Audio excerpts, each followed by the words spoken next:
একটা দেশকে এগিয়ে নিয়ে যাওয়ার জন্য সে দেশের জনসাধারণের যেমন দায়িত্ব রয়েছে, রাজনৈতিক নেতাকর্মীদের তেমন দায়িত্ব রয়েছে। আমাদের বাংলাদেশ, পরিবর্তিত বাংলাদেশ, বৈষম্য বিরোধী আন্দোলনের মাধ্যমে এদেশ থেকে বৈষম্য দূরীভূত করার জন্য সাধারণ ছাত্রদেরকে মোটিভেশন করে বাংলাদেশের রাজনৈতিক দলের নেতাকর্মীরা এই পরিবর্তিত বাংলাদেশ তৈরি করেছেন।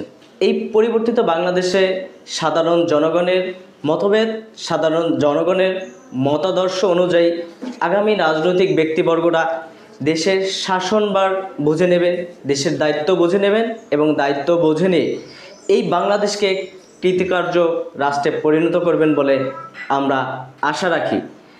আমরা সাধারণ জনগণের মাধ্যমে, বিভিন্ন মিডিয়ার মাধ্যমে আমরা দেশের রাষ্ট্রপ্রধান যারা রয়েছেন কিংবা রাষ্ট্রের ক্ষমতায় যারা আগামী দিনে আসীন হবেন, তাদের প্রত্যেকের কাছে আমরা উদাত্ত আহ্বান জানাই একটি সুশৃঙ্খল বাংলাদেশ গড়ার লক্ষ্য নিয়ে এবং পৃথিবীর মধ্যে একটি সভ্য জাতি হিসেবে আমাদেরকে পরিচয় দেওয়ার জন্য এই বাংলাদেশকে সেই পরিবর্তিত বাংলাদেশে আপনারা পরিণত করবেন।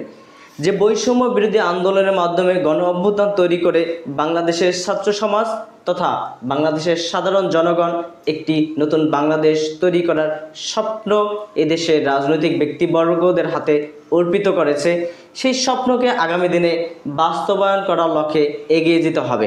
আমরা সেই পূর্বের বৈষম্য বিরোধী বাংলাদেশ দেখতে চাই না, আমরা দেখতে চাই বৈষম্যহীন বাংলাদেশ।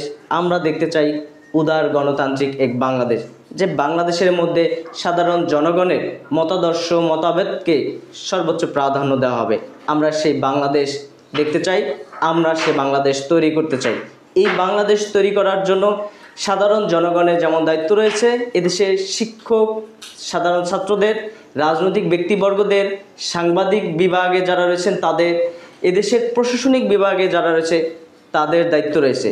আমরা যদি প্রত্যেকের অবস্থান থেকে সঠিক দায়িত্ব পালন করি, তাহলে সেই পরিবর্তিত বাংলাদেশ সফলতা পাবে এবং পূর্ণতা পাবে বলে আমরা মনে করি। আমরা সেই বৈষম্যহীন উদার গণতান্ত্রিক সাম্য মানবিক বাংলাদেশে আমরা প্রবেশ করার লক্ষ্য নিয়ে আমরা এগিয়ে যাচ্ছি, এগিয়ে যাব ইনশাআল্লাহ।